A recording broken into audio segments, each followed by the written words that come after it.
don't read very loudly, but I don't think I need a microphone. It's a little tough to hold the microphone and hold the book at the same time. So,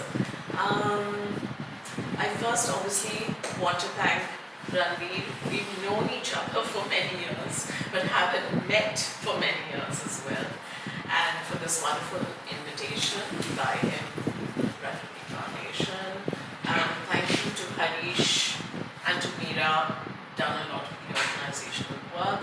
I'd also like to thank my friend Prakriti for all her support in getting this event together. So I will start with, I'll read some prose poems first from this book, Extinctions, which came out in 2022. And it's a book of prose poems, and actually what holds it together is,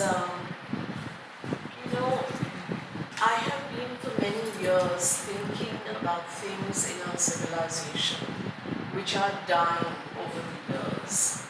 And things just disappear over time, and then you suddenly remember that this doesn't exist anymore.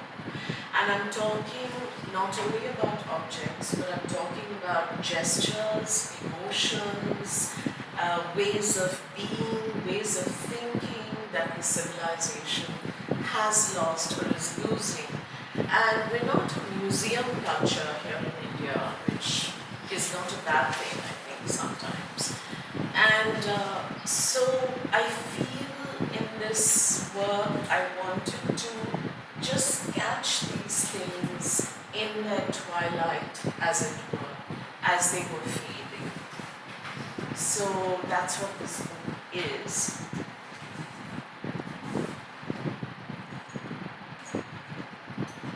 So I'll read a few pieces from here.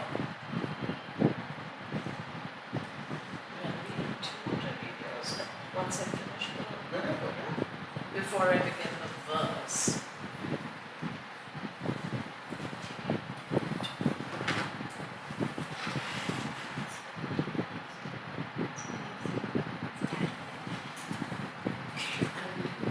I'm going to stand and read as I usually do because the voice is better that way. This one is called Sunset. Every day, something else sets over the subcontinent, along with the sun. Today, it is the crouched man, sullen and taciturn. Hundreds of horses have sprung from his hands. There is mud on his feet, mud on his fingers. His skin is withered from working with water and earth.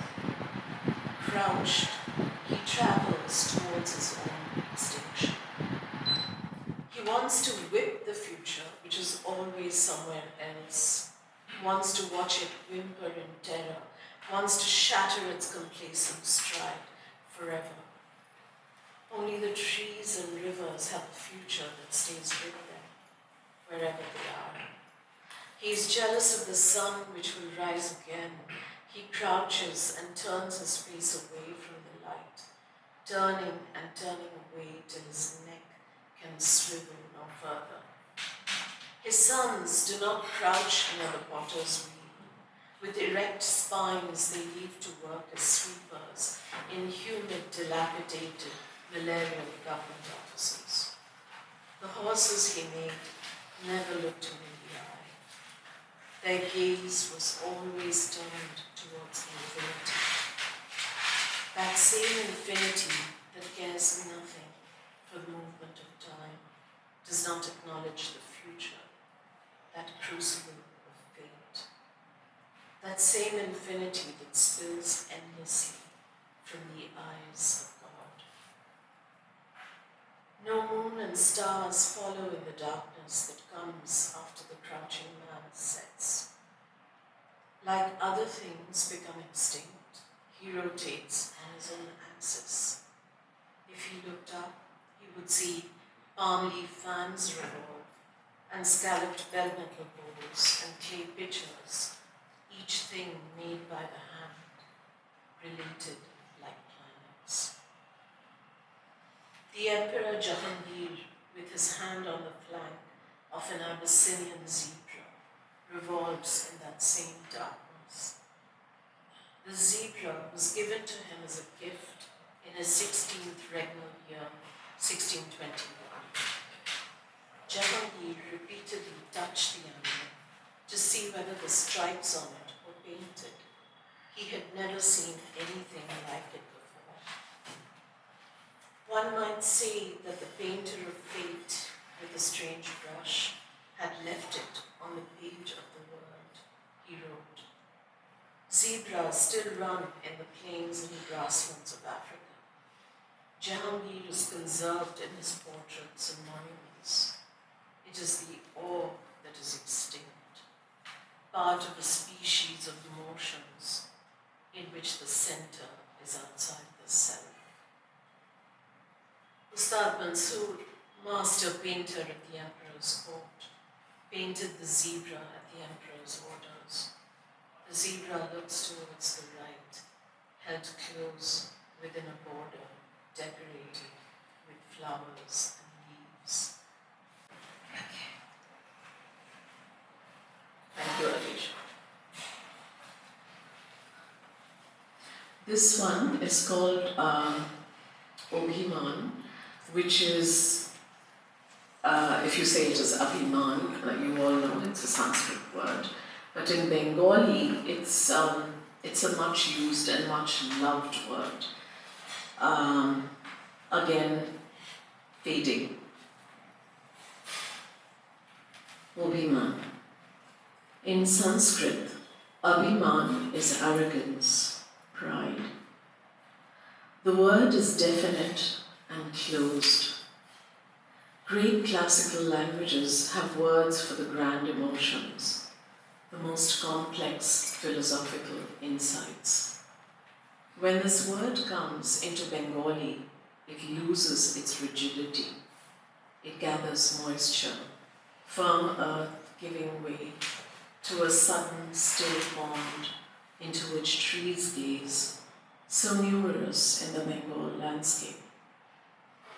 It changes in meaning to a sense of self which has been wounded and which cannot have, or does not want to have, any direct expression of that wound.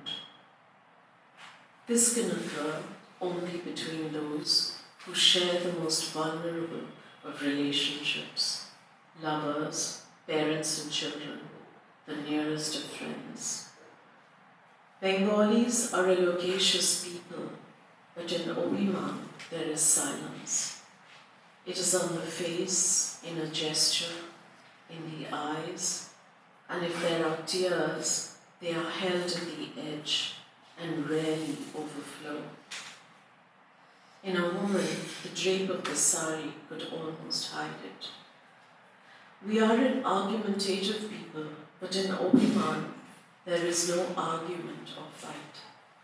The pond is silent, but aware, whether at noon, when the trees protect it from the harsh light, or at night, when some distant nightclub makes it luminous. The word combines the tender and the tough in a way that the two sometimes lose their separateness. It belongs with other emotions, like respect or surrender, that are disappearing because the self now refuses to bend.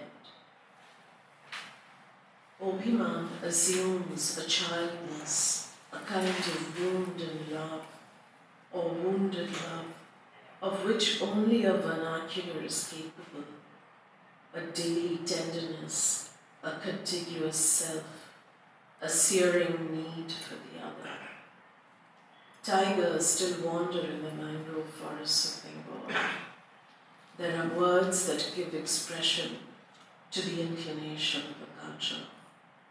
The long sound of Obhiman indicates a feeling that doesn't simply come and go, but stays for hours, days, months. This expression reveals something of the Bengali soul, its exaggerated sense of self, come together with its genuine capacity for feeling.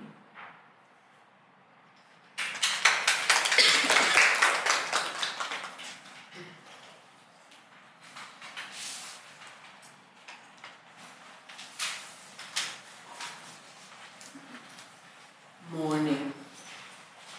A tapir moves on the banks of the Las Piedras River in the Amazon forest. Behind him, the banks rise into low green cliffs, dense with vegetation and trees. The tapir moves very slowly, looking down at the ground. Prehistoric animal, walking with the weight of the millions of years that his species has been here, with each step moving from his origins till today. Mourn the sight dimmed from sewing up the near, the lost measure of the near and the far. Mourn the indivisible individual, the assertions that lash the air. Mourn the end of what can be attained only by asking. The time when deep was the depth. Mourn the fatal arrhythmia at the heart of things, the faltering of wings and eyelids and hands and breath.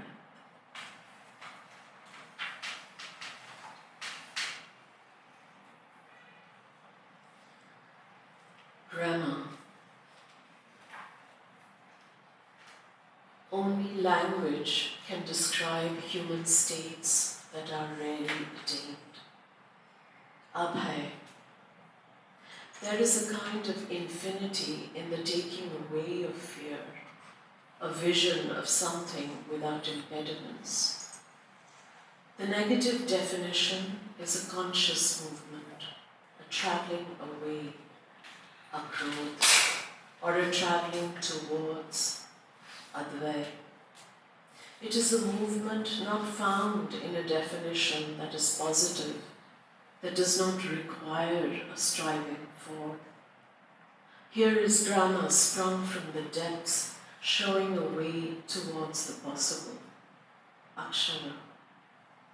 The grammar contains the flawed, the possibility of the unflawed, the movement from one to the other, perhaps over a lifetime.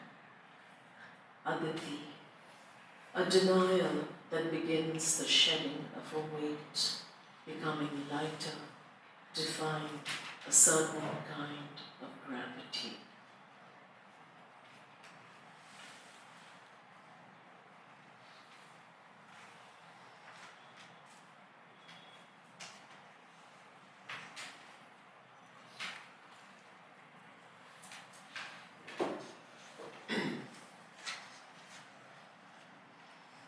Birds.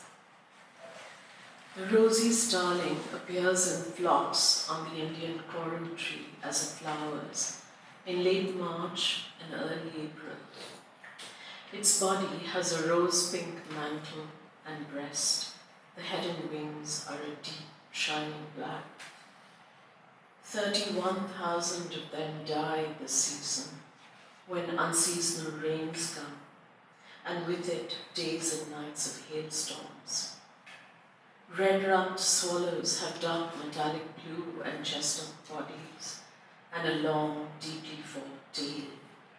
They wheel and bank in acrobatic flight as they call their wistful call. Hundreds die in the hailstorms that break and flatten the sugarcane, wheat, oranges, mangoes, and pomegranates. Rose-ringed parakeets are bright grass green with a rose ring around the neck, screech as they fly, raiding fruit orchards and cultivated fields. 1,500 of them die in the hailstorms while they are roosting on teak trees near a farmland. The singing oriental skylark is a dull brown bird with a round crest on its head.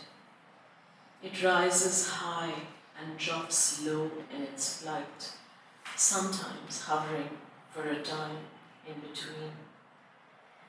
It is among the 26 species that are destroyed.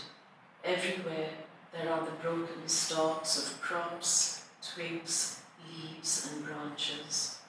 The tiny purple sunbird is only 4 inches in size, barely larger than the 2-inch hailstones.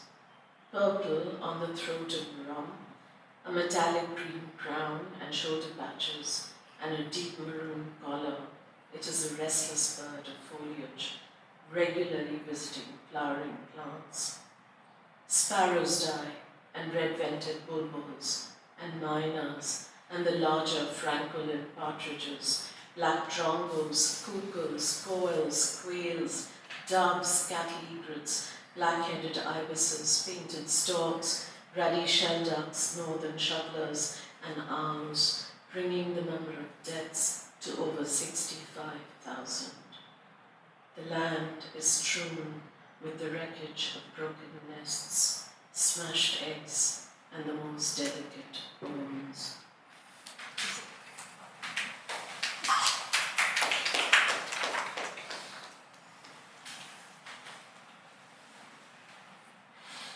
Words. Words less and less read, written, heard, seem to recede far as a seen reality comes forward. Images that show the husk of the world. The word comes from the infinite space of consciousness and returns into it with slowness, with afterness. Images of reality glide over the retina with ease. Within words, the leopard walks the streets, only a few steps behind, so it is crucial to be vigilant. From words begin the unseen, unproven truths. Inside words are born all asking, whether in doubt or prayer. It is not in the blackness of space searching for planets that we are most original. It is in our words. In the evening, the little children play together for hours, and at the end say goodbye many times, as if they may not have heard each other, as if they were not sure they said it right, or perhaps to express the many meanings of the word in their hearts. I don't want to leave you. It was beautiful to be together. We will see each other tomorrow. Even if they don't yet really know how soon tomorrow will come. Perhaps they love the saying of things, their newly acquired ability to speak.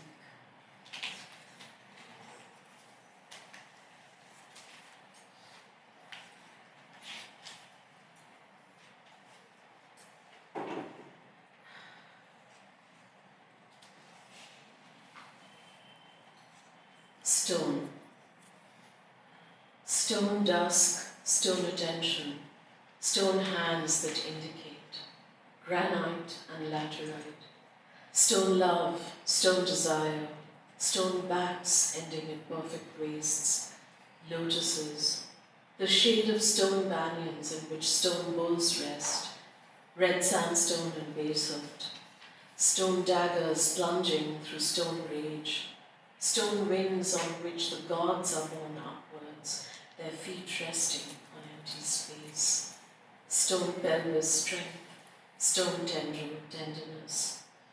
Minars and courtyards, basalt, pavilions and palaces. Stone feet at thresholds, stone eyelids below quiet stone brows, stone serenity, stone fissured, pierced and perforated by each epoch, blackened by soot from the flame burning in the innermost stone room of the gods, stone open to humid air, and moss and rain, losing its precision but become the carrier of things that rise and fall. Stone broken by human hands, prepared over lifetimes, achieving an unforeseen skill over matter. Minds evolved through the science and calculations of building, knowing each material, the laying of brick and stone, cutting and carving, and the way the sun rises and falls over the seasons, able to form stone potencies, stone justice, the stone dwarf that grows to cross the three worlds with three strides, stone forgiveness, stone holding down the vision that wind and rain would otherwise blow away, almost moral, because words were not matter enough. Stone slowly losing its certainty over millennia, now polysemous, sowing life, sowing death, heavy with the everlasting, or weightless as it gives other times to the now, depending on the watcher's gaze.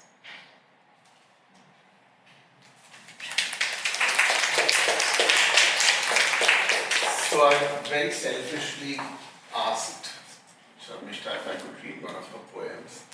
I went through some of the poems here and without sounding icky and wanting to pitch for the book, the poems are very beautiful and moving.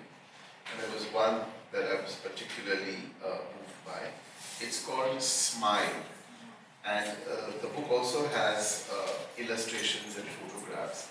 And the one that has Smile, I mean, maybe you can see it from here, it's just the smile on one of these statues, possibly in Elephanta or in the Canary Caves.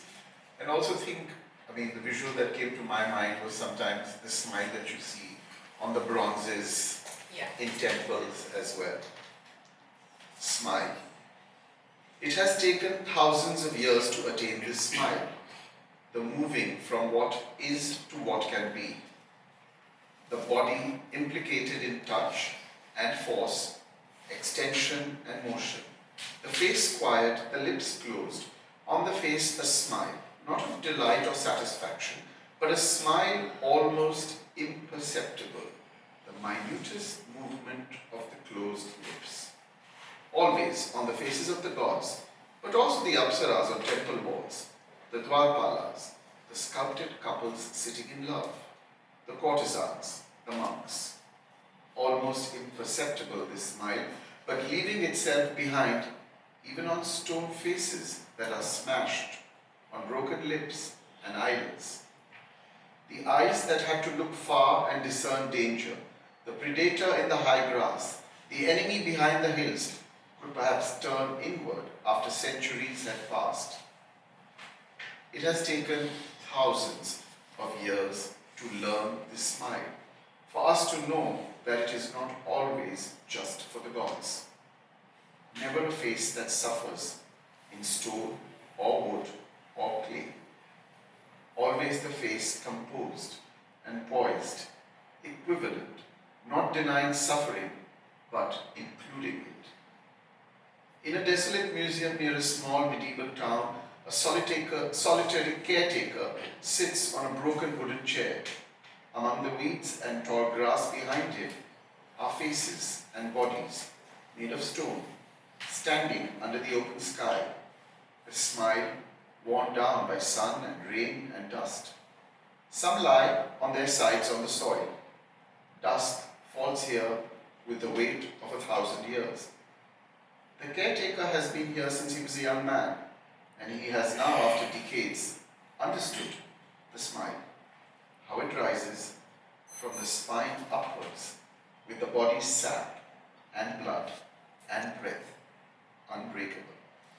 Thank you, sir.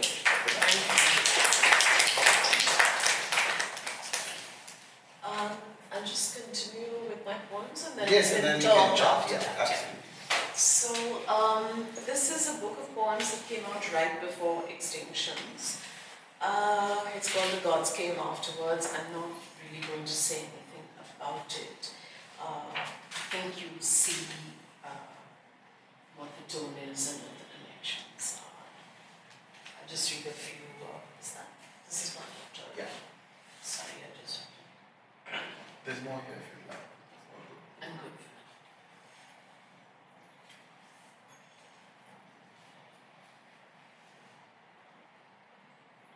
Make broadness, broadness from narrowness. Lead us. We see nothing behind, nothing ahead. These worlds are broad above, beyond our knowing. The great river plains open and descend, slowly from west to east, beyond our knowing. Us. Doctor, suture me from narrowness to broadness. All the suns, all the dawns, all the waters rise and pass in broadness. Our bodies move over this land, rising and falling. Broadness. Stretch out our skies and dawns so we can walk out of ourselves. Doctor, move me from dark spaces of invented light. I do not know just what it is that I am like. Broadness, open for us. Unharness our days, let all boundaries be distant, so we can wander far in our unknowing.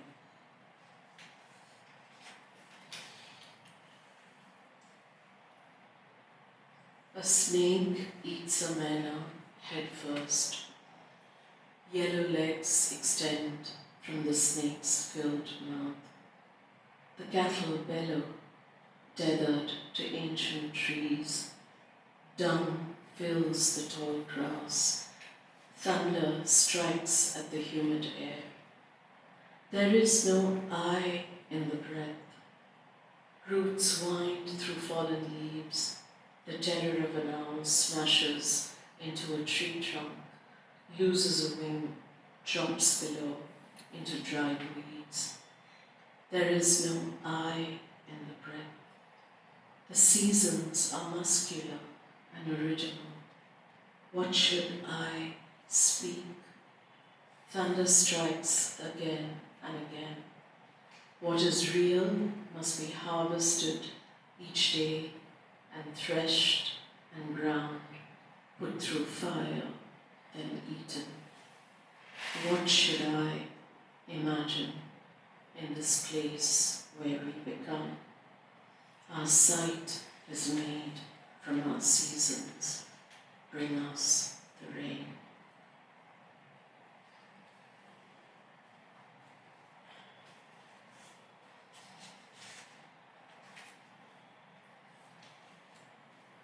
Granaries as long and winding as the shores from which we look at the lit ocean. Behind us, the fertile land, rivers coming to the sea, silt. Behind us, thousands of years, the vertebrae compressed, the spine bending forward forever. Behind us, offerings of fire, held in falcons with outstretched wings, built brick by brick. Flight, abandoned, vanished in unpredictable encounters. Before us, rusted barges, the daily fragrance of spices in oil, a fatigued infinity of sea and sky. What can I go towards? Remote acts, fires kindled on empty purings, sloping towards the east, chanted word, vigilant thought, dispersed, astral distance wedged in the spinal cord. Behind us, a broad land grown narrow at its very end.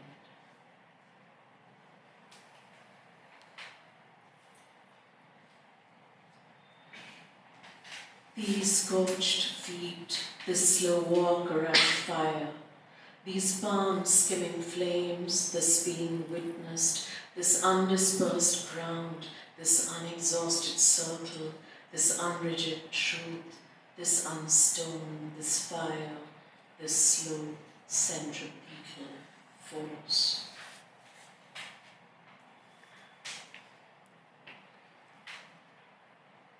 Bring us near, nearer, not further far.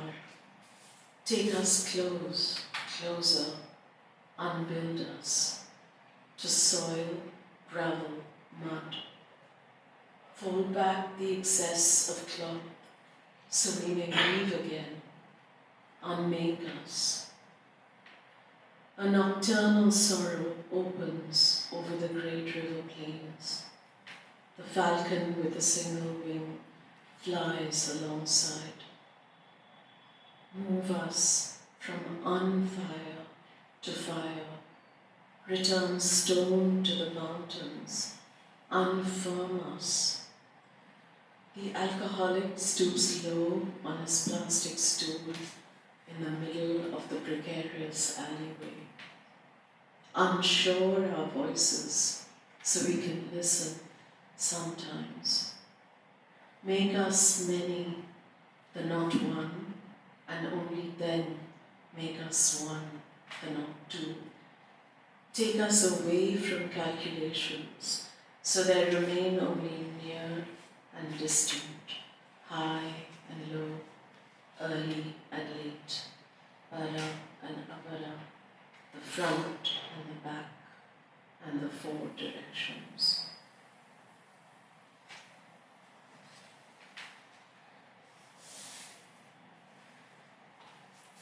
It's the last one. Not the history of a life, never what is personal, always what is outside time, never a moment that begins to end, never a life and a horizon, never all lines meeting far away, no hope to be fulfilled, always a returning like the turning earth, never an arrow moving forward, never a receding far, always an emerging forth. This invariable face, this variable body, a whole, not a consequence, but an impulse from where everything begins. Never things one at a time, but a manifold universe. How many suns are there? How many dawns? How many waters? The universe in a child's opened mouth, not muscle or sinew, nothing to resist the precision of infinity.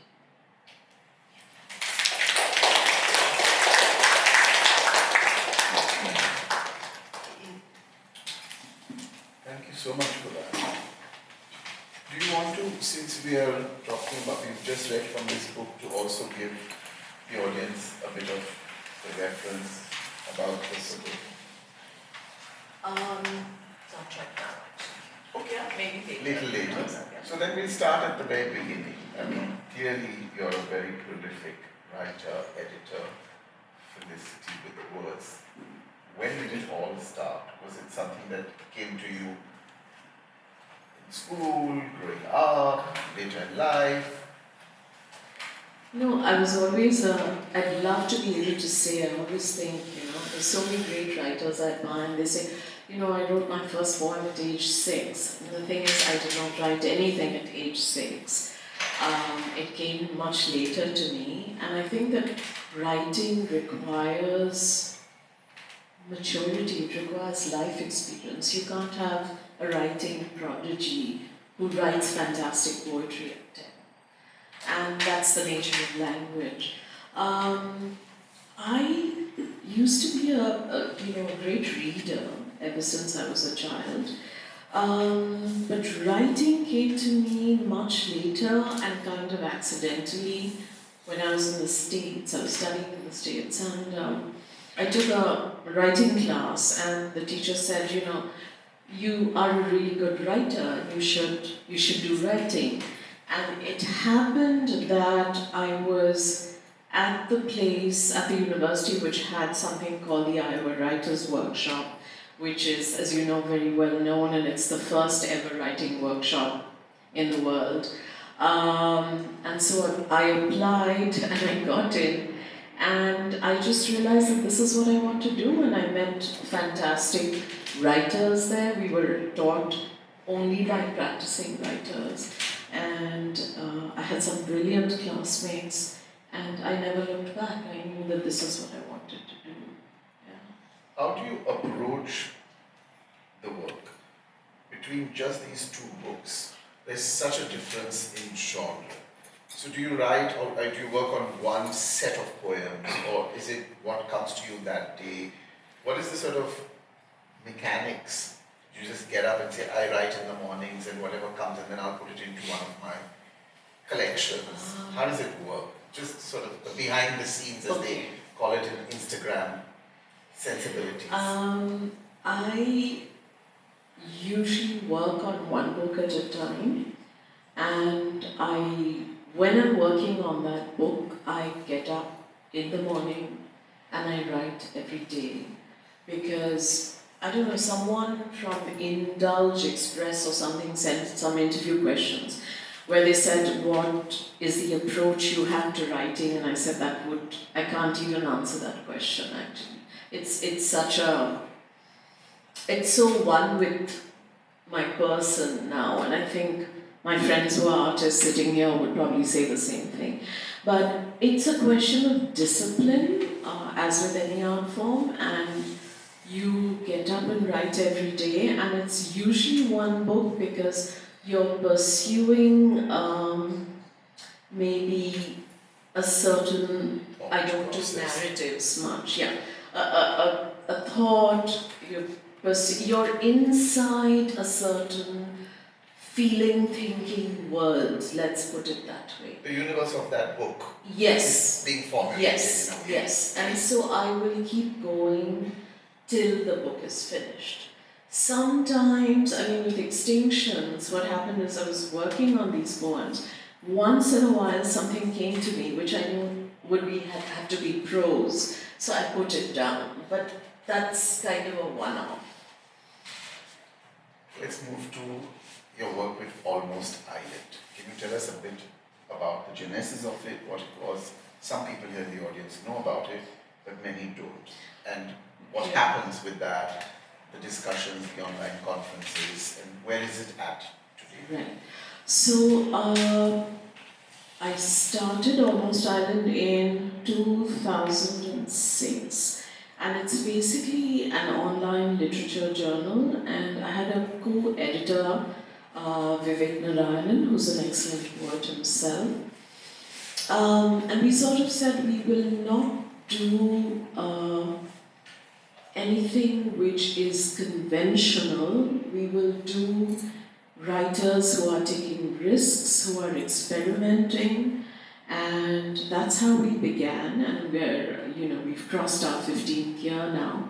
And suddenly after beginning the journal, it struck me that why not actually have these poets physically coming here, and we all talk to each other about our work, and we do readings, and not much of that was happening. And I'm not a big believer in Litfests. In fact, I abhor Litfests because nothing actually gets articulated which is of any value, and I've said this many times, and I don't care, and because of that, nobody will probably invite me to the next few Litfests, but really, I think they're a waste of time. So what I wanted to do with Almost Island is have, say, 3 or 4 writers from abroad and 3 or 4 writers from India, and they would have to be across the languages. I didn't want it to be an Indian English thing,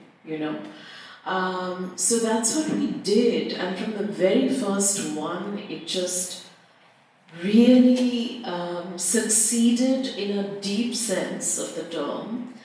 and everyone there gave of themselves, everyone learned. And so, yes, I mean, I raised funds, my family helped, and so, I wasn't being told what to do by anyone, which, as I'm sure you know, Ranveer, is a very important thing. So, and we also decided that we would invite poets and writers who we admired and whose work we'd read thoroughly, and we did not care whether anybody else knew them. We were not going to do it on name and fame, and this was very important to us.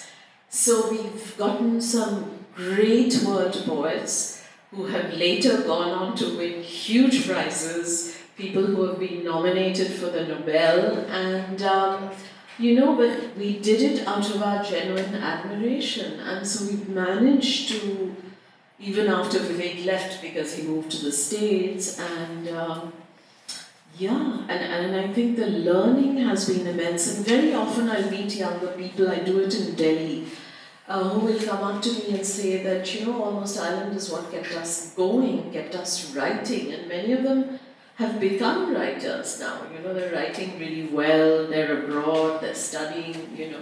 So it's always been a small group who've attended, but I think that group has gotten a lot out of it. I have to say, I don't want to claim credit for this entirely. I think fortune was really on my side, and every single dialogues, we call it the dialogues, that we've had has been spectacular, really. Just as a follow-up on that, lots of young people, unless they're very interested in literature, are not reading, writing, being in that creative space. You've also taught, and I'm assuming continue to teach. How do you see that world? And also, it's a two-part kind of question, does it affect you in some subliminal, subconscious way as well? This whole dialoguing with students, younger people, others? Yeah, because I think when you teach, you yourself learn, and you're engaging with many, many different kinds of minds, some which are kindred to you, some which are not.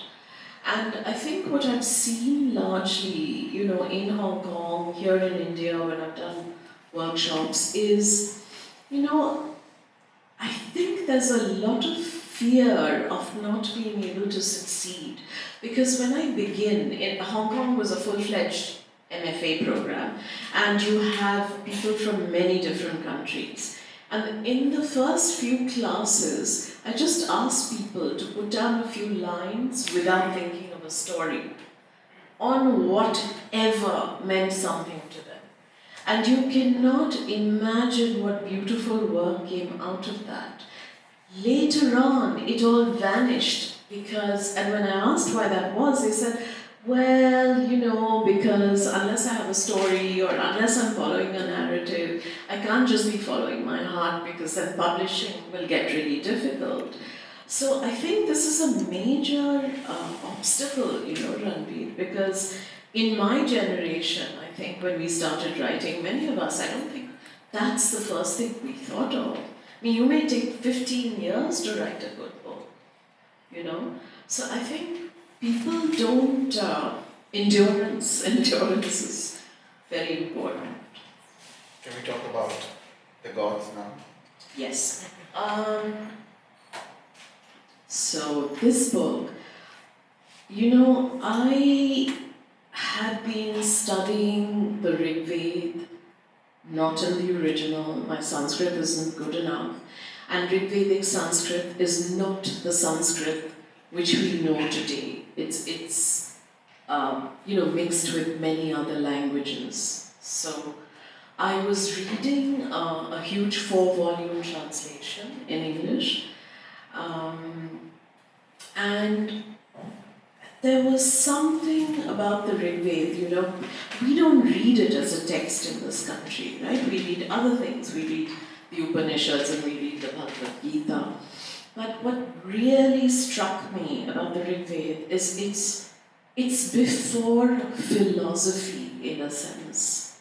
It's very primal, it's very raw, and yet it's sophisticated. It's not formulated in the way the Upanishads are. And at the same time, I have gone through something quite fatal in my own life. And I think it was just a kind of accident that the two happened at the same time. And they kind of joined together. And that's how these poems came. Just as an additional sub-question to that, when you said prime and road, is it also, because I don't know it, abstract in some shape or form, the Rig Veda? It's not. It's actually much less abstract than the Upanishads. Another thing that I'd like to say about it is what drew me is it's constantly asking questions. It doesn't have a lot of answers, you know. If there's this famous hymn in the Rig Veda, I don't know if any of you have read the translation, you know, that what is this darkness, you know, and what comes from this darkness of creation. Maybe we know and maybe we don't know. And that kind of questioning is there throughout the Rig Veda, which I absolutely loved. I mean, it has a kind of force and fragility at the same time, which moved me very deeply. And who's the translation for volume translation by? It's by two people. Somebody called Stephanie Jameson, and there's another name. It's out of America, and it's actually online, free as far as I know. And I was led to it by an old teacher of mine who you would all know, Sheldon Pollock, and he said, go look at this translation because it's, you know, very, very good. So. Great, wonderful. I'm done with my questions, so we'll now open it up to the audience. Whoever's ready to engage with Sharmistha, I'll pass the mic on. Harish.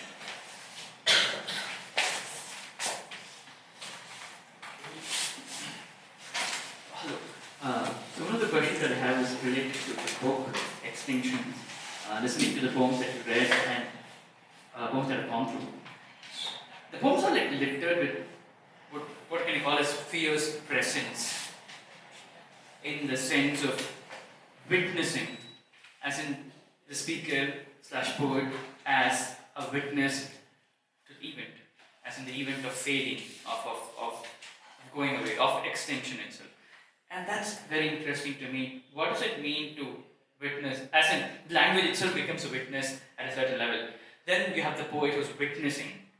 So what does it mean to witness an event that itself is about fading?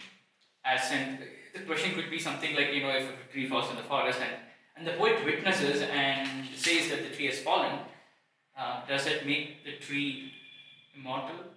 As in, is it ironic that the idea of languaging and the idea of witnessing an event which itself is passing makes the event more stronger in memory? You know, when you're asking that, you're asking it from a very kind of an objective point of view. Now, that objective point of view actually doesn't exist, right? Because what a writer is doing when they witness something, as you put it, they are, you know, taking that witnessing through their own being, through their own life. So it's not just witnessing at a remove. So the way I witness the fading of something and the way you witness it will be completely different. And that's the whole point of language, that each of us use it in, you know, in manifold ways. So I don't know if because I'm writing about something that makes it immortal. No, and immortality is also in our minds, and we're not immortal. So really, I mean, in some sense, everything is changing and everything will fade.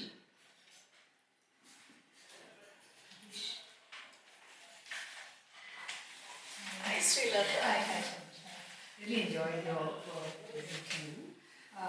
I really like what you said about, thing of being, of sort of really taking your time with the writing and not sort of thinking, sort of starting to write at 10 and then being this prodigy and, that. But I was wondering, have you ever felt restless? Have you ever felt that your mind has moved faster than your heart and the words? And have you ever felt that kind of like wanting to get a book out before you're ready? And if so, how have you been able to quieten that impulse? Actually, that's quite rare for me. I mean, I recognize it as a mental thing. Like right now, I mean, I do have something coming up, but it's a reissue of a translation of Tagore I've done, and that'll be out in February. But I'm working on a book of poems, and the top superficial part of me is impatient because it would be lovely to have a book out every year, but if I did that, the books would probably be terrible, and why would I do it? So it's not hard for me to silence that voice. It's there in a kind of, very at the top level of your mind. Yeah. I actually have a banal question. Go ahead. The reference to the zebra, and then in your other poems, there's also the reference to the leopard in the city. That's right. It comes quite often, twice at least, I think I've seen it in 2 poems. The leopard? Yeah, roaming the streets. Yeah, you're right, Ranvi. Very, very, very observant. The leopard is here and it's here as well. Don't say Aya. So, I'll tell you. The answer to that is that I live in Bombay. Borivali National Park is at the edge of Bombay, where you actually have leopards. Yes. I mean, in what other megalopolis do you have leopards at the edge of the city? And I saw this photograph, I think it was in the New Yorker, of 2 leopard cubs on a hill looking down at Mumbai. I mean, it's an amazing thing, right? So I think that's why it was, in my mind. It's a great question, it's not a banal question. Zebra? Zebra has come just from looking at, I'm a great lover of miniature paintings, and so when I saw the Ustad Mansoor paintings, it all just, you don't know what comes from where and Fair. what things become after that. Sorry to interrupt. I was just marveling at the way you write a poem. I was wondering whether you do a bit of journaling.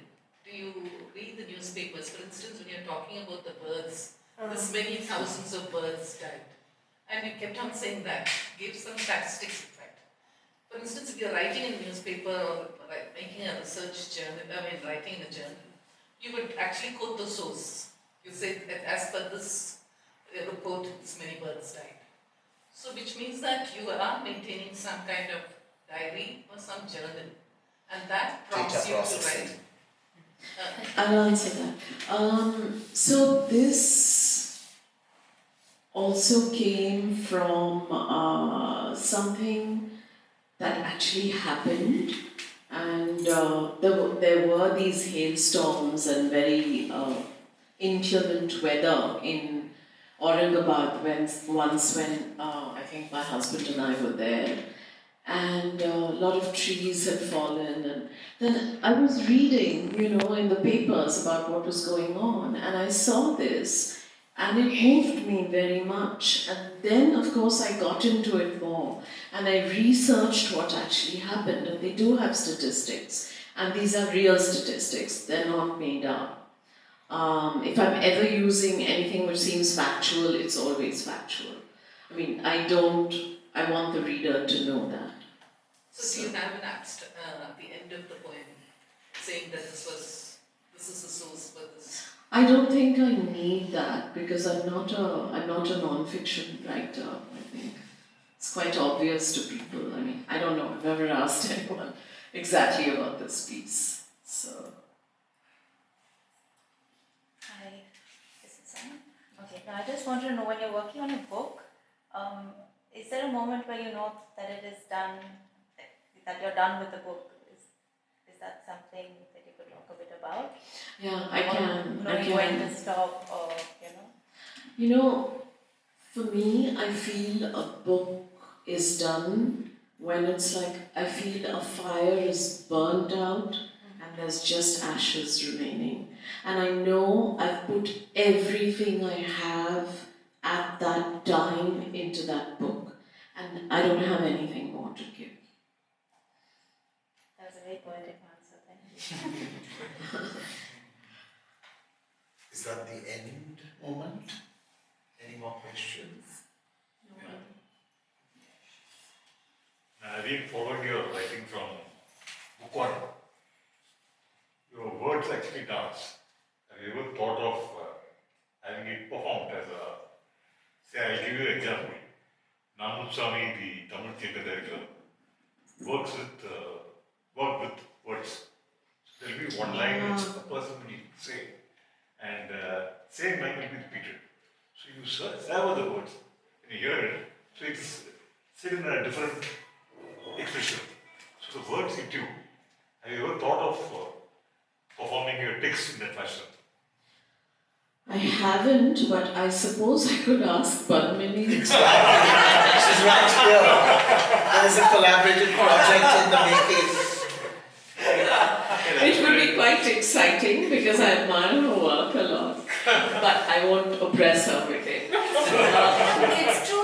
When you said the words dance, Yeah, so I was wondering, is it just me that I see everything in movement?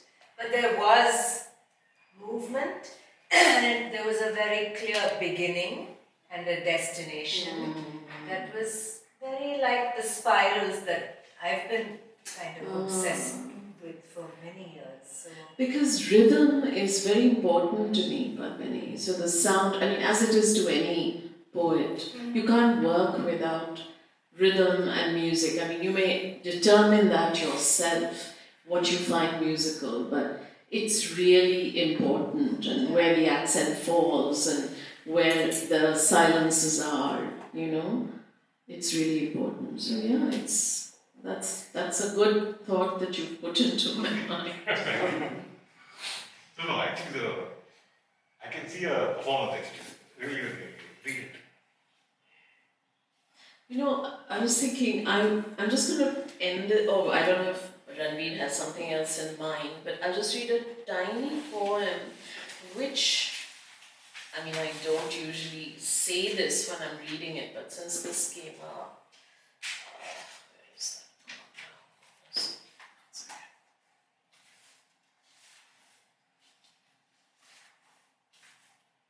Yeah. So this is a poem I wrote after watching Kapila Venu, the Kodiyatam dancer, in a tiny village house with just one flame, and I will never forget that performance. Us crowded together in humid darkness like soil, lengthen our lifetimes.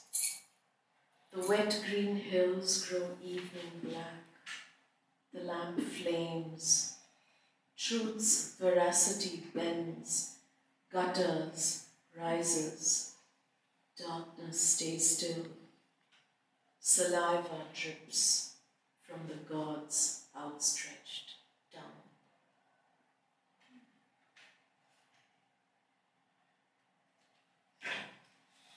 can I request you to read?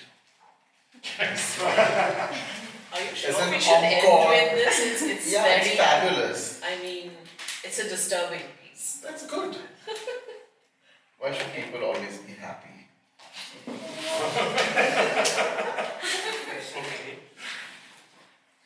Okay, this one I have to stand up. Have you Okay, so in this book I have, some things which are of today, because I didn't want to do a compendium of things which are fading. I didn't want to only do that. I wanted to, in the book jacket, we've said Extinctions tries to create an encounter that lights up both the long enduring and the new.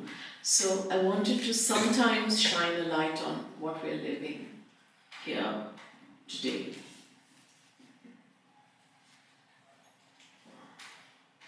It's called We Are.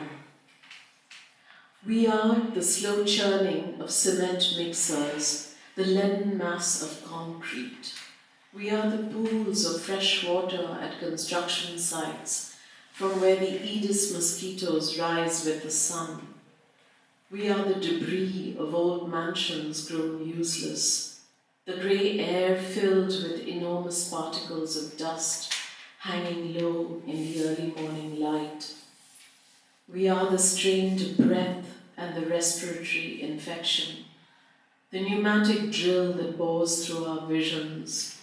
We are our deflated pasts, no matter where they were, inflated futures always in the future.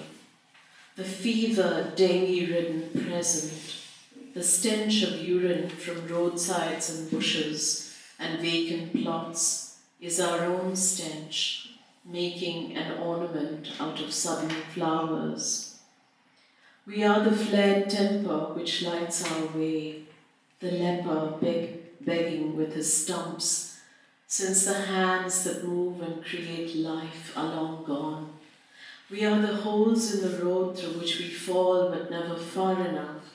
We are the rising prices and the broken buyers both, the lit candles, the flowers offered, the bruised knees and hands of prayer, the din of rituals, the used up rag of belief.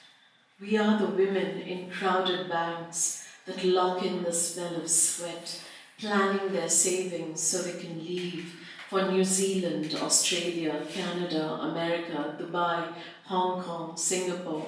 We are the streetlights dimmed by the hazy night, and all that cannot be tamed is far away, a lake by a hill, a river's looping course.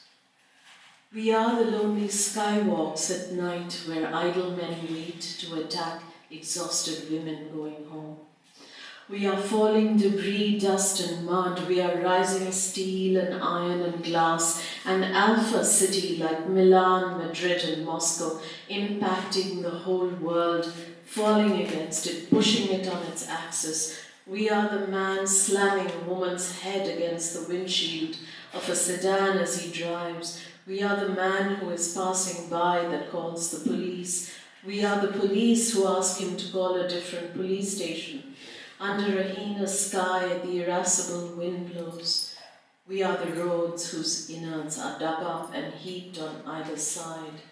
We are the stumps of trees chopped down to make room for these roads, trees that have been hacked by ebony-colored men as if they were hacking at the body of God, the same men whose ancestors would have broken stone to build God's body and his home. We are the traffic permanently stalled, where patience and impatience must alternate like inspiration and expiration, and the ambulance that has right of way is deeply resented. We are the young men who break the nose of someone who tells us not to litter as the sun sets over the sea next to us. We are the minuscule artificial gardens where only the very old hobble forward, the cratered pavement with a jutting brick or an iron rod strutting forth that will trip us up. We carry the heat on our backs like a sack of stones. Only one day in winter is there a benevolent light blue sky, and sleep, when it comes, is held at bay by regrets that rise like reflux in the throat, or shredded by packs of stray dogs that bite the darkness.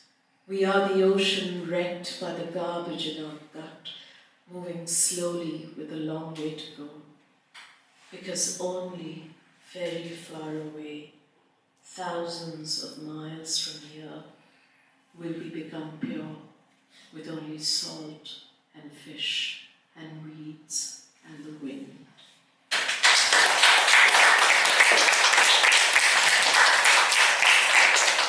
Thank you so very much.